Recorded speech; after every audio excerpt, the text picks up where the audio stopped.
The phone rang at 5:37 a.m. I knew something was wrong because banks don't call at dawn unless your world is collapsing. Miss Johnson, this is First National. Regarding your joint savings account ending in 4789, there was significant activity early this morning. My heart stopped. That account had Emma's entire college fund. $12,000 we'd saved for 3 years. What kind of activity? I whispered, knowing I didn't want the answer. The account was completely emptied at 3:14 a.m. Our security footage shows an older woman using your debit card. The room started spinning. Can you describe her? But I already knew. Grey hair, 5'4", wearing purple coat. My mother had stolen my daughter's future.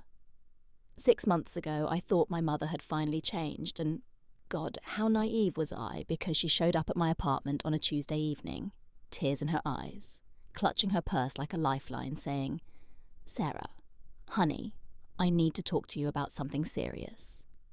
And my stomach clenched because conversations with Linda that started like this never ended well. She sat on my couch, dabbing her eyes with a tissue that looked suspiciously fresh, telling me, "I've been having chest pains, and the doctor wants to run tests, expensive tests." And here we go, I thought, but then she surprised me by saying, "I'm not asking for money, sweetheart. I know I've made mistakes in the past with borrowing from you kids," which caught my attention, because Linda admitting to mistakes was completely new territory for our family. "I just need to know that if something happens to me, if I have a medical emergency, someone I trust has access to help me. Could you add me to one of your accounts just for emergencies?" And she looked so small, so vulnerable. Nothing like the woman who'd manipulated my father into bankruptcy or convinced my brother to refinance his house for her so-called business ventures. I hesitated, because Marcus had always warned me about Linda's patterns, but this felt different since she wasn't asking for cash, and seemed genuinely scared about her health. So when I said, "Mum, I don't know," she pleaded, "Please, Sarah, you're the only one with your head on straight. I trust you to keep me honest." And the irony of that statement now makes me physically sick. "I promise, only real emergencies. I've learnt my lesson about money," she continued. And against every instinct, against Marcus's voice in my head telling me this was a trap, I agreed to add her to the joint savings account that Emma and I had built, thinking it seemed safe enough. Linda was so grateful she actually cried real tears this time, hugged me tight and whispered, "Thank you for giving me another chance." And I added her name to the account the next day, telling myself I was being a good daughter while the bank manager commented how nice it was to see families planning ahead together. But what an absolute idiot I was. The thing about Linda is she's been running the same con on our family for 20 years, always having some crisis that requires immediate financial rescue, and my siblings fell for it every single time, like clockwork. My older brother David refinanced his house twice to fund her so-called catering business that mysteriously failed after she bought a brand new car instead of commercial kitchen equipment. And when he asked for the money back, she suddenly developed mysterious back problems that prevented her from working. My sister Jennifer loaned her $8,000 for emergency dental work that turned into a 3-week vacation to Florida, complete with Instagram photos of Linda sipping margaritas on the beach, while Jennifer worked double shifts to cover her own bills after helping Mum.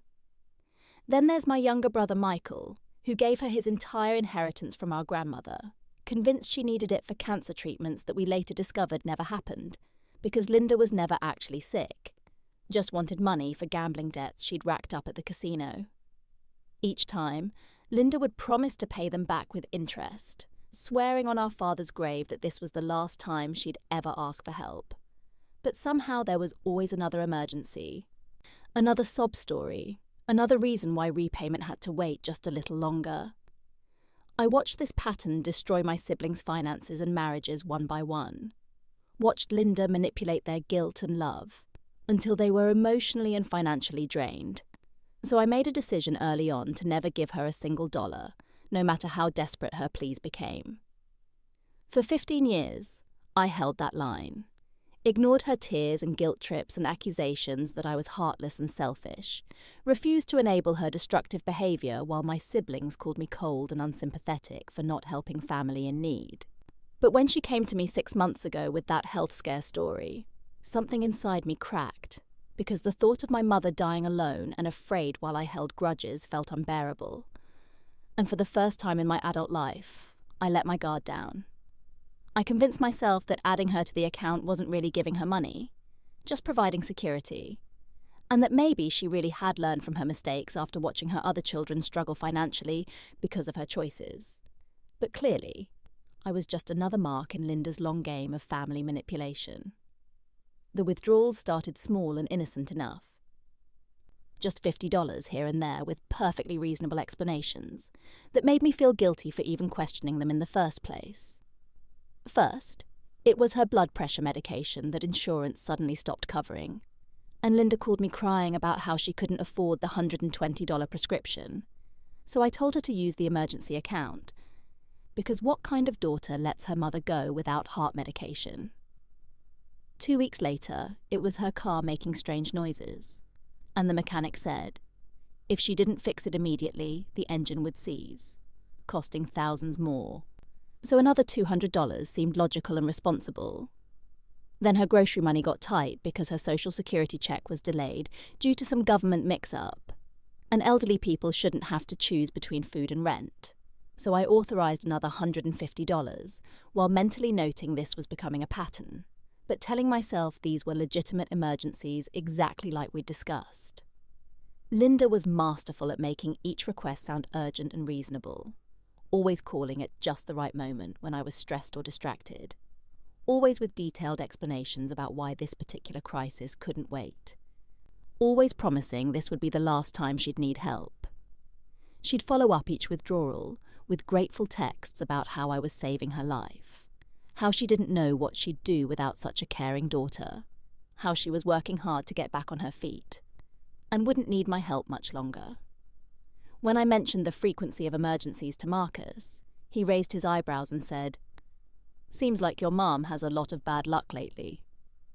But I defended her because these were small amounts for real problems, not like her old schemes with my siblings. Looking back now, I can see exactly what she was doing, testing my boundaries, conditioning me to say yes, normalizing the idea that she had access to my money whenever she claimed to need it, gradually increasing the amounts while making me feel like a selfish monster, if I hesitated even for a second. By month 4, I was barely checking the account because I trusted her, and that trust was exactly what she was counting on to pull off her final, devastating heist.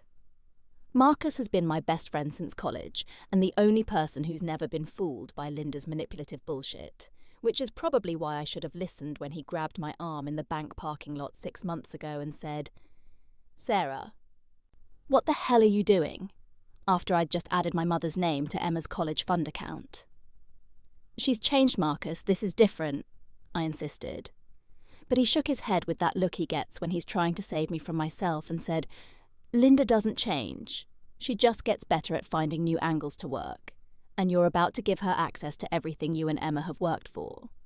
Which made me defensive because I thought he was being unfairly harsh about my mother's genuine health crisis. Marcus is the kind of friend who tells you the truth, even when you don't want to hear it. The guy who held my hair back during food poisoning, who drove me to the hospital when Emma broke her arm, who helped me move 3 times without complaining, and who's watched Linda destroy my siblings' lives with her endless financial emergencies and guilt manipulation tactics. I know you want to believe she's different this time, but leopards don't change their spots, especially Linda-shaped leopards who've spent 20 years perfecting the art of emotional blackmail, he said. And I rolled my eyes and told him he was being paranoid, because this wasn't about money. It was about family and security and doing the right thing for someone I loved, despite their flaws.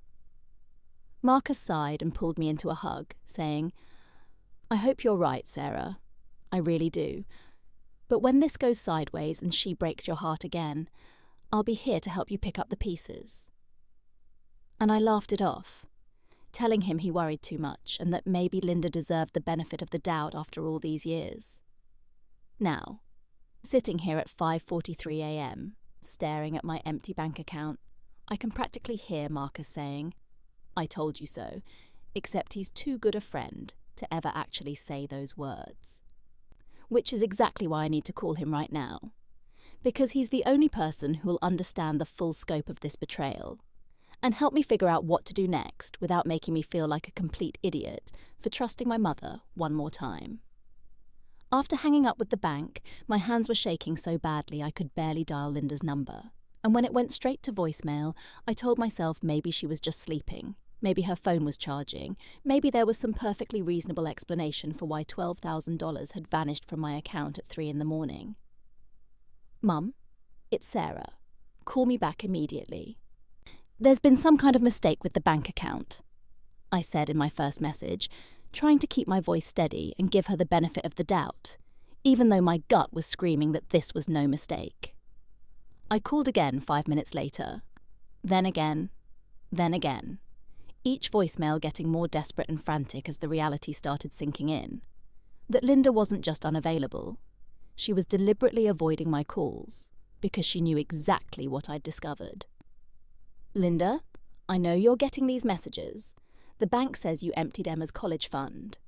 Please call me back and explain what's happening," I pleaded in message number 6. But her phone kept going straight to voicemail like she'd turned it off completely or blocked my number, which sent a chill down my spine, because innocent people don't suddenly become unreachable when questioned about suspicious financial activity. By the 10th unanswered call, I wasn't leaving messages anymore, just hanging up and redialing like a woman possessed, desperately hoping she'd pick up and tell me this was all some terrible misunderstanding, that she'd accidentally used the wrong card or there was some banking error that could be fixed with a simple phone call. But deep down, I knew the truth was much simpler and much worse than any mistake, because Linda had planned this, waited until I trusted her completely, then struck in the middle of the night, when she thought she'd have hours, or maybe even days, before I discovered what she'd done. The cold reality settled over me like ice water as I realised my mother hadn't just stolen my money. She'd calculated the perfect time to do maximum damage, probably assuming I wouldn't check the account until much later, giving her time to disappear or prepare her next sob story about why she'd been forced to take what wasn't hers. I sat there staring at my phone, knowing that every minute Linda didn't answer was confirmation that this wasn't desperation or emergency. It was premeditated theft by the woman who gave birth to me. This isn't the first time Linda's financial manipulation has destroyed someone who loved her, because when I was 12 years old, I watched her systematically drain my father's construction business into bankruptcy, with her endless schemes and emergencies that always required just a little more money to fix. Dad was a good man who worked 16-hour days building custom homes, and he trusted Linda completely when she said she needed funds for her real estate license, then her photography business, then her boutique clothing store, each venture failing spectacularly after she'd spent the startup money on expensive dinners and shopping sprees instead of actual business investments. "Linda, we can't keep doing this. The business account is empty and I've got contractors to pay," I remember Dad saying during one of their late-night fights that I'd overhear through my bedroom wall. But somehow she always convinced him to liquidate another asset or take out another loan, because this time would be different. This time her vision would pay off and make them rich. I watched my father's shoulders get heavier each month, as bills piled up and clients started complaining about delayed projects. Watched him age 10 years in too, as Linda's promises turned into lies, and her lies turned into outright theft from his business accounts. Until finally the bank foreclosed on our house, and Dad's reputation in town was ruined, because word gets around fast in construction circles when you can't pay your subcontractors. The night Dad packed his truck and left us, he sat on my bed and said, "Sarah, your mother is sick in a way that makes her hurt the people who love her most, and I can't watch her destroy you kids the way she destroyed me." And I didn't understand then why he was abandoning us. But now I realise he wasn't running away from his children. He was running away from Linda before she could take anything else from him. He sends me birthday cards from Arizona now, and sometimes I wonder if he knows that Linda is still playing the same games, still finding new victims in her own family, still using love and guilt as weapons to steal from people who should be able to trust her, and that his youngest daughter just became her latest mark in the exact same way he'd been 20 years ago. I called David first, because he's the oldest, and I thought maybe, just maybe, he'd have some insight into Mum's recent behaviour. But when I told him Linda had emptied Emma's college fund, he actually laughed and said, "Come on, Sarah. Mum would never do something like that. You must have misunderstood what the bank told you." Which made me want to scream, because how could he be so blind after everything she'd done to him personally? "David, she stole $12,000. I have the bank records," I said. But he just kept defending her, saying, "There has to be an explanation. Maybe she had a real emergency and was too embarrassed to ask. You know how proud she is." And I realised he was still making excuses for her, even after she'd cost him his house. When I called Jennifer, she got quiet for a long moment before sighing and saying, "Sarah, she's been taking money from my checking account for months. Small amounts I thought I was imagining, but I didn't want to believe it." And suddenly I felt sick. Because this wasn't just about me. Linda had been systematically robbing multiple children simultaneously while playing us against each other. Michael was the worst, though, because when I told him what happened, he actually got angry at me, saying, "Why are you always so suspicious of Mum? Can't you just help family without keeping score? Maybe she really needed the money for something important." And I wanted to reach through the phone and shake him, because he was enabling her just like he'd been doing for years. "She has a gambling problem, Michael. She always has. And now she's stealing from her own grandchildren," I said. But he just hung up on me like I was the problem. Like I was some kind of monster for wanting accountability from the woman who'd been bleeding our family dry for decades. By the time I'd called everyone, I felt more alone than ever, because half my siblings refused to believe Linda was capable of theft, despite mountains of evidence, while the other half admitted they'd been victims too, but had kept quiet to avoid family drama, essentially enabling her to continue victimizing new targets. The worst part was realizing that Linda had trained us all to protect her reputation more than we protected each other, turning us into a family of enablers and silent victims who were too ashamed or too conditioned to speak the truth about her destructive behavior patterns. The hardest part wasn't even the money being gone. It was having to sit Emma down at the kitchen table and watch her face crumble as I explained that her grandmother had stolen her entire college fund, that the $12,000 we'd saved together through her babysitting jobs and my overtime shifts was simply gone, because Grandma Linda had decided she needed it more than Emma needed an education. "But why would she do that, Mum? She knows how hard we've been working to save for state," Emma whispered, and I could see her 17-year-old brain trying to process how someone who claimed to love her could destroy her future so casually. And I didn't have any good answers because there aren't good answers for this kind of betrayal. Emma had been so proud of that account, checking the balance every month and calculating how much more she needed for her first year of college, talking excitedly about dorming with her best friend and studying journalism. And now I had to watch all those dreams dissolve because my mother cared more about her own immediate wants than her granddaughter's long-term future. "Can we get it back? Can the police help us?" Emma asked with tears in her eyes, and I had to explain that technically Linda was authorised on the account so it wasn't legally theft, even though it was morally bankrupt. And I watched my daughter's faith in family and justice die a little more with each word I spoke. The worst part was seeing Emma blame herself, saying, "Maybe I should have hidden the money better. Maybe I shouldn't have trusted Grandma," when this was entirely Linda's fault. Not the fault of a teenager who believed her grandmother loved her enough not to steal her future. We spent the next hour researching student loans and community college options while Emma cried quietly, and I promised her we'd figure this out together, even though I had no idea how. Because what do you tell your child when the person who should protect her has deliberately harmed her instead? That night, Emma asked if this was why Dad moved to Arizona, if he knew Grandma was like this, and I realised Linda hadn't just stolen money. She'd stolen Emma's innocence and trust in family. forcing me to explain generational patterns of manipulation and financial abuse to a kid who should be worrying about prom and college applications, not whether her own relatives can be trusted. When Linda finally answered her phone on my 15th attempt, she didn't even let me speak before launching into a full-scale attack, her voice dripping with fake indignation as she said, "Don't you dare use that tone with me, Sarah Marie. I raised you better than to be so selfish and ungrateful." Which was rich, coming from the woman who'd just stolen my daughter's future while we slept.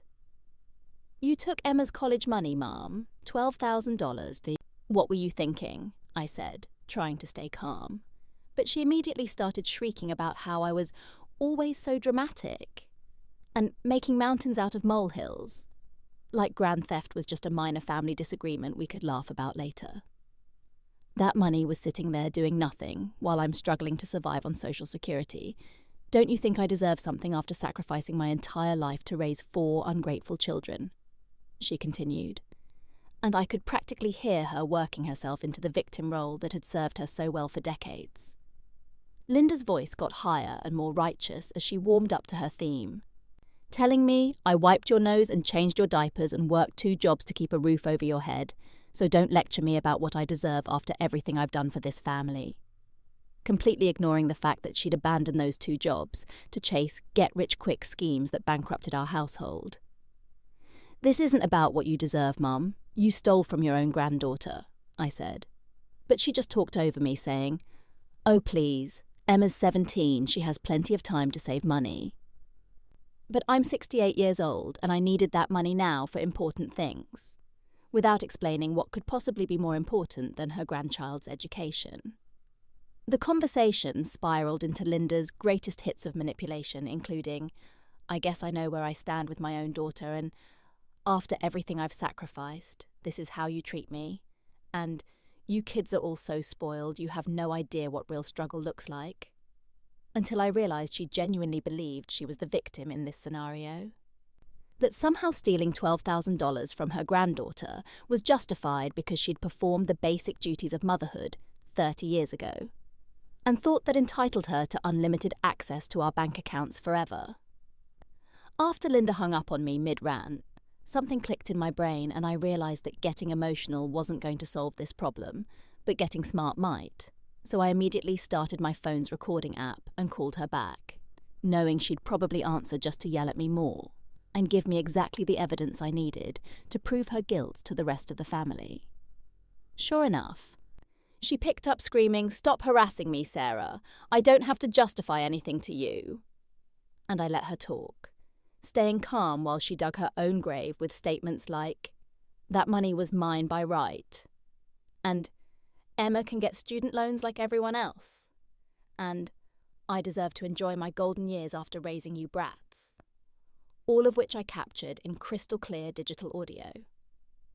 I saved every voicemail she'd left over the past 6 months, including the ones where she'd lied about prescription costs and car repairs, creating a timeline that showed her systematic deception and premeditation rather than desperate emergency spending like she'd claimed. Then I logged into the bank website and screenshotted every single transaction, noting the dates and times that proved she'd been planning this heist for weeks, making small test withdrawals to see if I was monitoring the account before going for the big score in the middle of the night, like a common thief. I created a spreadsheet documenting every lie she'd told, every fake emergency she'd manufactured, every manipulation tactic she'd used to gain access to the account. Because I knew that emotional appeals wouldn't work on my enabler siblings, but cold hard facts might penetrate their willful blindness about Linda's true nature. Marcus always says that when dealing with manipulators, you have to think like a prosecutor building a case. And that's exactly what I started doing, gathering evidence not just for potential legal action, but for the court of family opinion, where Linda had reigned supreme for too long. I even researched elder financial abuse laws and discovered that what Linda had done might actually be prosecutable, since she'd used false pretenses to gain access to the account, which gave me leverage I hadn't expected to have in this fight. The more evidence I collected, the calmer I became, because I realised that Linda's arrogance and sense of entitlement would be her downfall if I played this right, documenting every word and action until her pattern of abuse was undeniable, even to her most devoted enablers. I called Marcus immediately after documenting everything and said, "I need you and that lawyer friend of yours to meet me for coffee right now because I'm about to do something that's either brilliant or completely insane." And within an hour, we were sitting at Corner Cafe with Rebecca Chen, Marcus's friend from law school, who specialises in elder law and family financial disputes. Rebecca listened to my entire story while reviewing my evidence, then delivered the bad news with a sympathetic grimace, saying, "Legally speaking, your mother was an authorised user on the account, so pressing criminal charges for theft would be nearly impossible, and even if you could prove fraud, based on her false pretences about medical emergencies, the district attorney probably wouldn't prosecute a 68-year-old woman for stealing from family," which made my heart sink until she continued. "But that doesn't mean you're powerless here." Marcus leaned forward as Rebecca explained that while the legal system might not provide justice, there were other forms of accountability that could be more effective than criminal charges, especially with someone like Linda, who thrived on family sympathy and social manipulation. "Your mother's power comes from controlling the narrative and keeping her victims isolated. But what happens when everyone knows the truth at the same time? When she can't play siblings against each other or rely on enablers to protect her reputation?" Rebecca asked, and I started to see where this was going. She suggested a coordinated family intervention where I'd present my evidence to everyone simultaneously, making it impossible for Linda to spin different stories to different people, and also recommended documenting Linda's recent spending to prove the money wasn't used for emergencies, but for personal luxuries. The goal isn't revenge, it's accountability and prevention. Because your mother will absolutely do this again to someone else in your family unless there are real consequences for her actions, Rebecca explained. And Marcus nodded enthusiastically because he'd been watching Linda manipulate my family for years. Rebecca also mentioned that while criminal prosecution was unlikely, civil recovery might be possible, especially if I could prove Linda had no intention of repaying the money and had used deception to gain access, which could force her to liquidate assets to restore Emma's college fund through small claims court. When I finally sat down with printed bank statements and a highlighter to analyse exactly what Linda had done, I discovered something far worse than a single desperate midnight theft, because the records showed she'd been systematically siphoning money from Emma's account for 8 weeks, starting with tiny $20 transfers that I'd never noticed, and gradually increasing to hundreds as she tested my attention levels and refined her technique. The pattern was methodical and calculating, with transfers happening every few days in amounts just small enough to avoid triggering my mental alarms. And I realised she'd been studying my banking habits to determine how much she could steal without detection, like a professional con artist casing a mark. On January 15th, she took $23, then $37 3 days later, then $55 the following week, each amount carefully chosen to look like random small expenses rather than systematic theft. And by February, she was confident enough to take hundreds at a time, because she knew I trusted her completely. The final withdrawal of $8,200 happened at 3:14 a.m. on a Tuesday, when she knew I'd be sound asleep and wouldn't check the account until much later, giving her maximum time to either disappear or craft her next sob story about why she'd been forced to take what wasn't hers. But what made my blood boil was discovering that some of these transfers had happened on days when she'd called me, crying about being broke, literally stealing from Emma, while sobbing into the phone about how grateful she was for my support, and how she'd never abuse my trust again. I found transfers dated the same day she'd texted me, "You're such a blessing, sweetie, I don't know what I'd do without you." And others that coincided with her social media posts about being a devoted grandmother who'd do anything for her grandchildren, which showed a level of psychological manipulation that was genuinely disturbing. This wasn't desperation or emergency spending. This was a calculated campaign of theft spanning 2 months, with Linda deliberately conditioning me to ignore small discrepancies while she planned her final devastating strike against my daughter's future. And suddenly I wasn't just angry anymore. I was coldly determined to make sure she faced consequences for this premeditated betrayal of everything families are supposed to represent. The smoking gun came when Marcus suggested I check Linda's Facebook page to see if she'd posted anything suspicious lately. And what I found there made me literally gasp out loud because my supposedly broke, desperate mother had been documenting her spending spree in real time like some kind of sociopathic travel blogger. There was Linda at a fancy spa getting a $100 facial on February 20th, just 6 days after crying to me about not being able to afford groceries. Posing with cucumber slices over her eyes and captioning it, "Treating myself because I deserve it after all these hard years, feeling blessed and grateful for unexpected windfalls."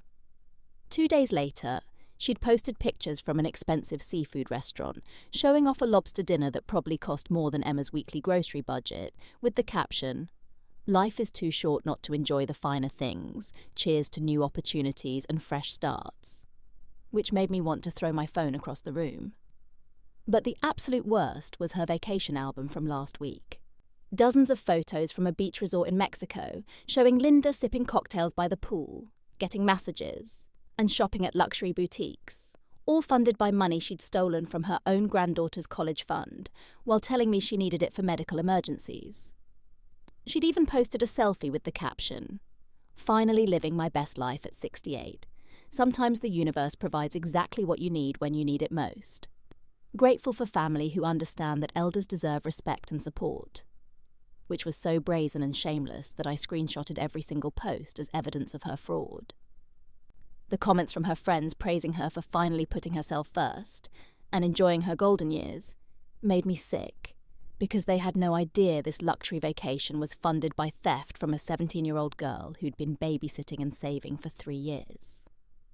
Linda's arrogance had finally given me the weapon I needed to destroy her victim narrative, because how could she claim desperate emergency when she was literally posting evidence of her frivolous spending on social media for everyone to see? And I realised her narcissistic need for attention and validation would be exactly what brought her down in the end.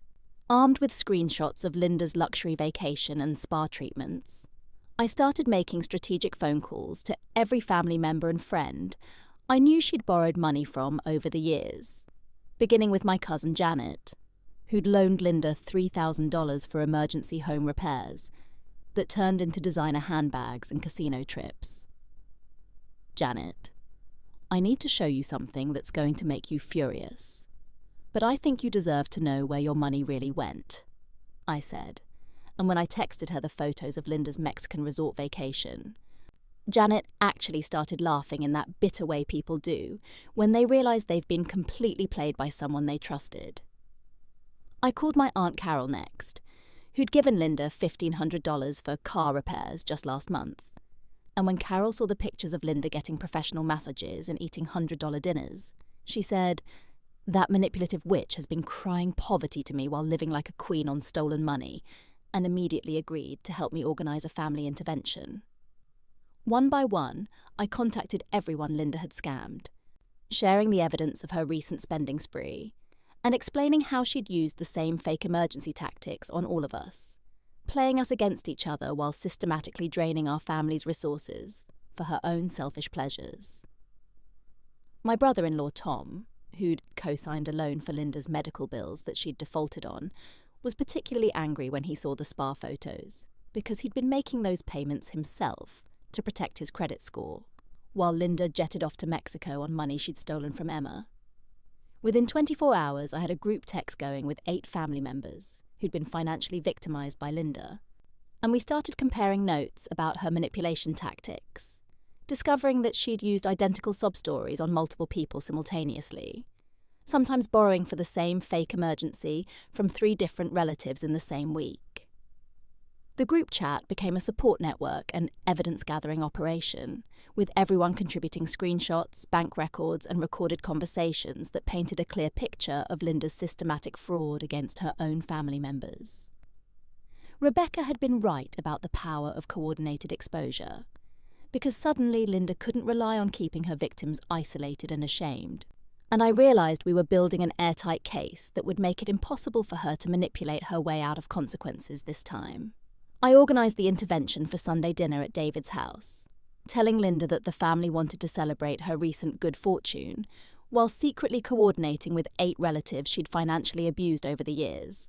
And when Linda walked into that dining room expecting another family gathering where she could play victim and manipulate sympathy, she instead found herself facing a tribunal of people armed with evidence of her systematic theft and fraud. "Linda, we need to talk about your recent vacation to Mexico and where that money came from," I said calmly, and I watched her face go pale as she realised this wasn't a friendly family dinner, but a coordinated confrontation she couldn't charm or lie her way out of. She immediately tried her usual deflection tactic, saying, "I don't know what you're talking about. I've been struggling financially for months." But Cousin Janet interrupted with, "Really, Linda? Because here's a picture of you getting a $200 massage while I'm still waiting for you to pay back the $3,000 you borrowed for emergency home repairs." And suddenly, Linda was surrounded by angry voices she couldn't silence or manipulate individually.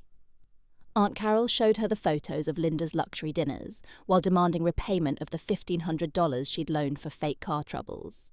Tom confronted her about the medical bills that turned into a Mexican vacation. And my siblings, who'd been defending her just days before, sat in stunned silence as the evidence mounted against their precious mother, who could do no wrong.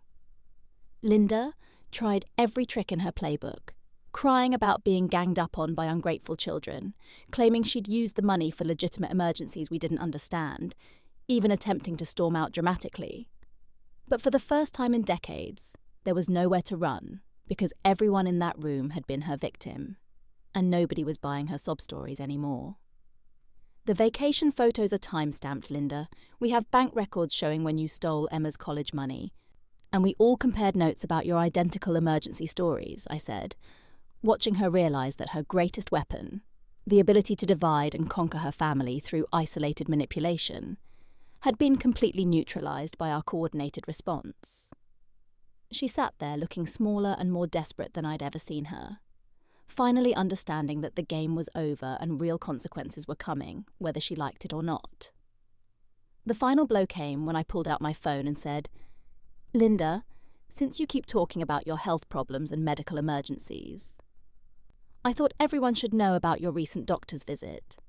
And I watched her face go white as I explained how I'd called her primary care physician, after getting suspicious about her constantly changing medical stories. Dr. Martinez was very helpful when I explained that I was concerned about Mum's health and wanted to coordinate her care as her emergency contact. And imagine my surprise when he told me that Linda's last appointment was 8 months ago, for a routine checkup where she received a clean bill of health with no chest pains, no heart problems, and no expensive test recommended. I announced to the room, and you could hear a pin drop as everyone realised the foundation of Linda's entire manipulation campaign had been a complete fabrication.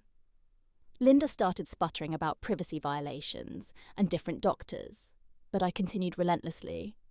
"I also called the cardiologist you claimed was running expensive tests, and they have no record of you as a patient, which means you invented a heart condition to manipulate me into giving you access to Emma's college fund." And the betrayal on my siblings' faces was devastating, because they'd been defending her supposed illness for months. "But wait, there's more," I said, pulling up her social media posts from the past 6 months, where she'd been posting about hiking trips, dance classes and yoga sessions, all activities that would be impossible for someone with the serious heart condition she'd claimed to have. "You've been using a fake medical crisis to emotionally manipulate your entire family, while posting videos of yourself doing Zumba and rock climbing, which is pretty impressive cardiovascular activity for someone who supposedly needed emergency heart surgery," I continued. And Linda's victim narrative crumbled completely, as everyone realised they'd been played by an elaborate medical fraud.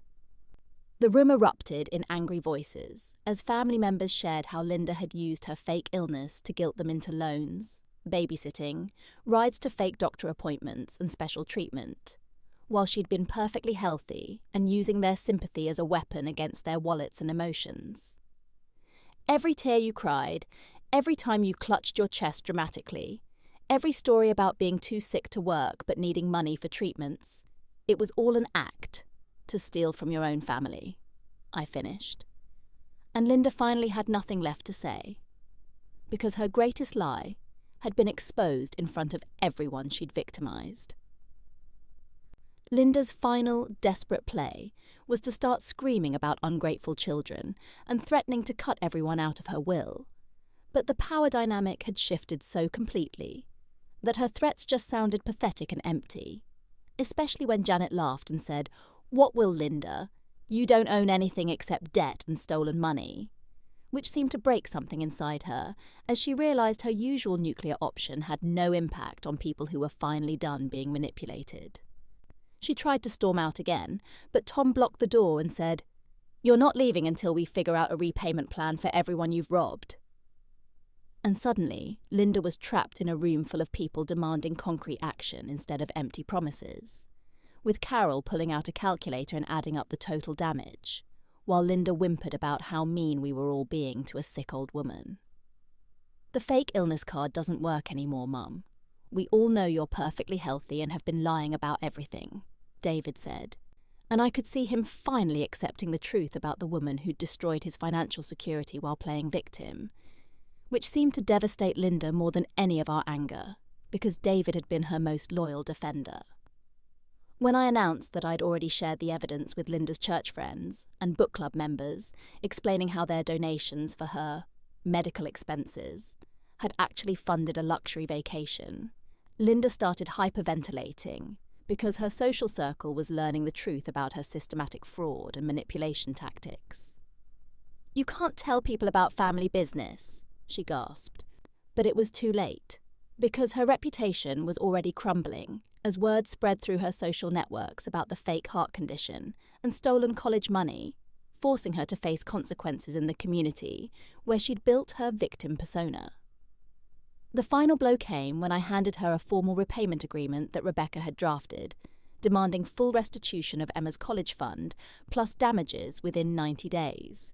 And when Linda tried to refuse, Carol calmly explained that the alternative was criminal charges and civil court proceedings that would make her financial crimes public record. For the first time in her life, Linda had no escape route, no sob story that would work, no family member willing to enable her behaviour, and no choice but to face the consequences of decades of manipulation and theft that had finally caught up with her. Within a week, Linda had returned from Mexico and was forced to liquidate every luxury item she'd purchased with stolen money, selling the designer handbags back to consignment shops, cancelling the spa package she'd prepaid, and even returning jewellery that was still within the return period, all while muttering about ungrateful children who didn't understand that she deserved nice things after years of sacrifice. The repayment plan Rebecca had drafted was ironclad, requiring Linda to pay back Emma's full college fund within 90 days or face criminal charges for fraud, and watching my mother scramble to liquidate assets and borrow against her social security was deeply satisfying after years of watching her manipulate and steal from people who loved her. I helped my siblings establish firm financial boundaries with Linda, creating a family group chat where we shared information about any loan requests or sob stories, ensuring she could never again isolate and manipulate us individually. And it was amazing how quickly her power evaporated once we stopped enabling her victim narratives. Carol set up automatic payments from Linda's bank account to ensure Emma got her money back on schedule. Tom refused to make any more loan payments on Linda's behalf. And even David finally blocked her number after she tried to guilt him into covering her electric bill, while she was making restitution payments to the rest of us. The most rewarding part was seeing Emma's face when I deposited the first repayment instalment into her new college account, one that Linda would never have access to. And telling my daughter, "This is what justice looks like when you refuse to accept being victimized by people who claim to love you," which felt like the most important lesson I could teach her about family boundaries and self-respect. Linda's church friends and social circle had largely abandoned her after learning about the fake medical crisis and theft from her own granddaughter, leaving her isolated and forced to confront the consequences of her actions without a support network of enablers to manipulate. And for the first time in my adult life, I felt genuinely free from her emotional terrorism and financial predation. I'd transformed from a victim into someone who could protect my family and myself. And that strength felt better than any revenge, because I knew Linda could never hurt Emma or me again. 6 months later, Emma and I have a stronger relationship than ever, because going through Linda's betrayal together taught us both that honesty about family dysfunction is healthier than protecting people from uncomfortable truths. And now Emma understands why I'd kept certain boundaries with her grandmother and doesn't blame me for the theft, because she's learned that some people will hurt you regardless of how much you love them. Marcus has been vindicated in every warning he ever gave me about Linda, but he's never once said, "I told you so," because true friendship means supporting someone through the consequences of their mistakes, without making them feel worse about decisions they already regret. And I realise now that his consistent honesty about my mother's character was the greatest gift he could have given me, even when I wasn't ready to hear it. The most profound change has been learning to trust my instincts about people, instead of overriding my gut feelings with guilt and family obligation. Because I can see now that every red flag about Linda's behaviour was accurate, and I'd been trained from childhood to ignore my own perceptions in favour of keeping peace with a manipulator who thrived on family chaos. Emma's college fund has been fully restored through Linda's court-ordered payments. And more importantly, Emma has learned lessons about financial responsibility and family boundaries that will protect her for the rest of her life, making her stronger and wiser than she would have been without this painful experience. Linda still tries to guilt-trip family members occasionally, but her power is completely broken because we've all learned to share information and support each other instead of suffering in isolation. And watching her realise that her manipulation tactics no longer work feels like justice in its purest form. The transformation from victim to empowered advocate for my family wasn't easy, but it was necessary. And now I sleep peacefully knowing that Emma is protected, my siblings are wiser, and I finally understand that loving someone doesn't mean accepting abuse from them. Sometimes the greatest gift you can give yourself and your children is refusing to enable toxic behaviour, even when that behaviour comes from family members who should know better. And I'm grateful that Linda's betrayal ultimately taught me the strength I never knew I had.